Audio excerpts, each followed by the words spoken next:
What's up everybody, welcome back to the channel. As you can see, I'm unloading this bedroom set that I found on the Facebook marketplace for $300. It came with 2 dressers, 2 nightstands, and they also gave me these 2 lamps, which I didn't really want, but then they gave it to me and then they asked for them back, so I was kind of confused. It's been over a month and I still have them, so I don't know what I'm gonna do with them.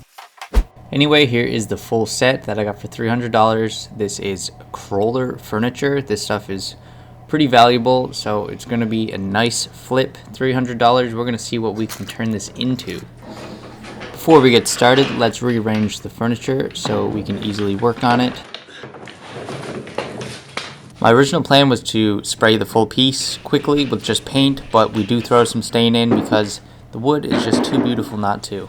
But before we start the project, we need to clean this with some degreaser and some warm water and just rub the piece clean. And then we can get started on sanding with some 240 grit sanding paper. For all the parts that we are painting, we just need to scuff them up with the 240 so the paint adheres better. For the nightstands, I am not staining anything, so we just scuff up the entire surface on these guys. I would use my random orbital sander to start, and then I'd take out my mouse detail sander to get the tricky spots. You can get dusty pretty quick, so it's good to throw on a respirator so you aren't breathing in all that dust. And while I have you here, don't forget to hit the thumbs up, subscribe button, and bell notifications so you don't miss out on my future videos. I was taking the hardware off as I was going, but I think it would just be faster if you took it all off at the beginning and then wiped it clean and then sanded.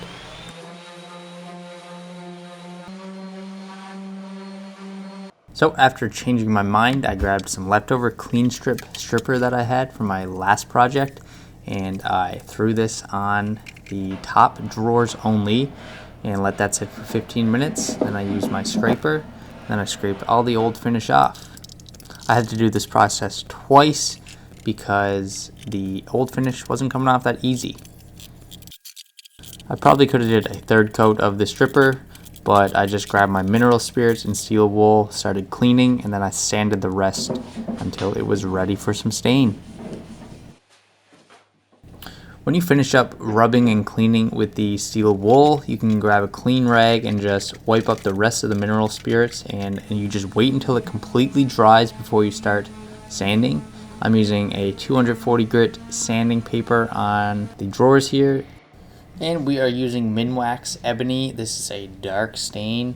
We're just going to rub this on the wooden surface and we're going to let it sit in for about 5 minutes.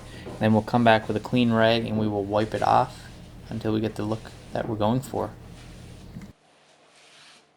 I'm super happy I decided to add some stain. I usually do, so I'm probably going to always add stain just because why not, hey?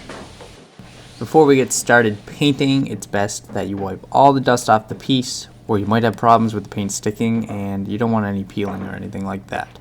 I'm using Behr Ultra Scuff Defense paint in just a black satin finish. I'm using this in my HomeDepot spray gun. In my latest video, I actually go over this gun completely, breaking down all the components, how to use it, and how to spray furniture. So if you want to check that video out, I'll make sure the link is added. Always test spray before you spray furniture because then you can kind of get the settings correct so you're not spraying too much paint or too little. And when you're using this gun, just a back and forth motion works perfect. It was taking me on average about 30 minutes to prep the gun, spray the furniture, and clean the gun. That was required. So on average 30 minutes per coat, that's not too bad. I only sprayed 2 coats of black paint over this piece and it covered great.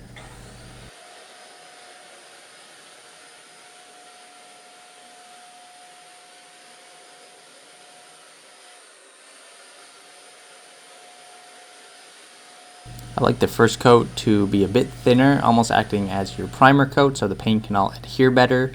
And also I find if you have a thick first coat, it can chip easier and then you can see the surface underneath. And you don't want that to happen. Sanding in between coats also helps the paint adhere better throughout and it keeps your project super smooth. Don't forget to wipe any dust up before adding your next coat.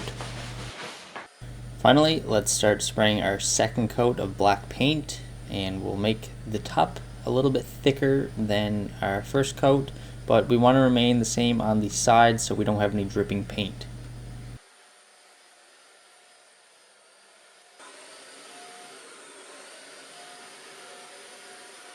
After our second coat of paint, we add some polyacrylic to our spray gun container, and this is just clear polyacrylic, and we're going to spray our top stain drawers.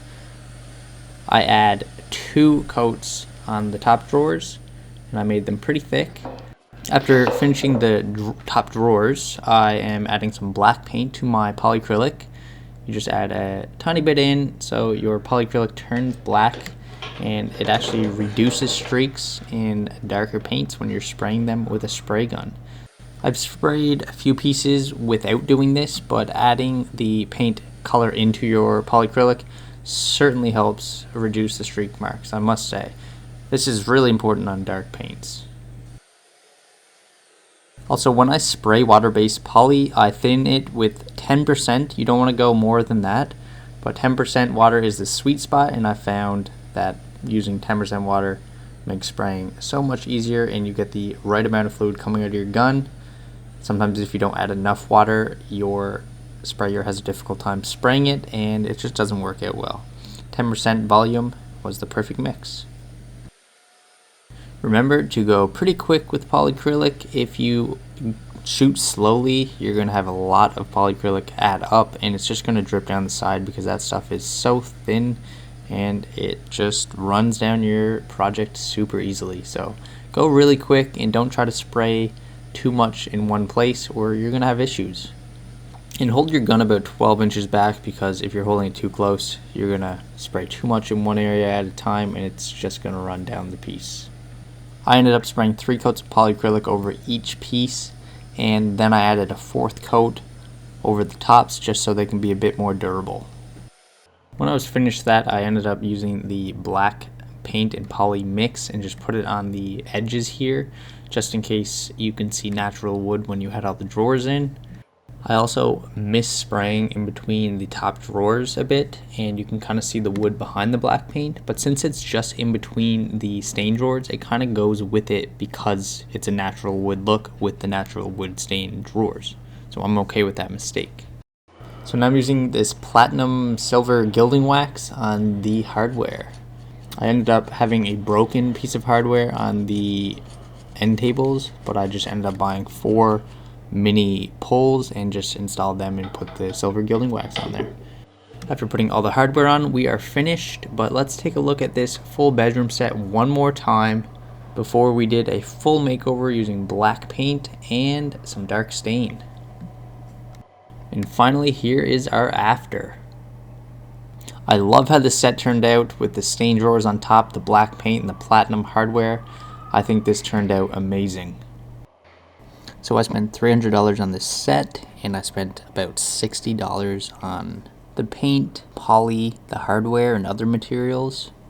I'm about $360 in on this project, and I worked about 9 hours in total.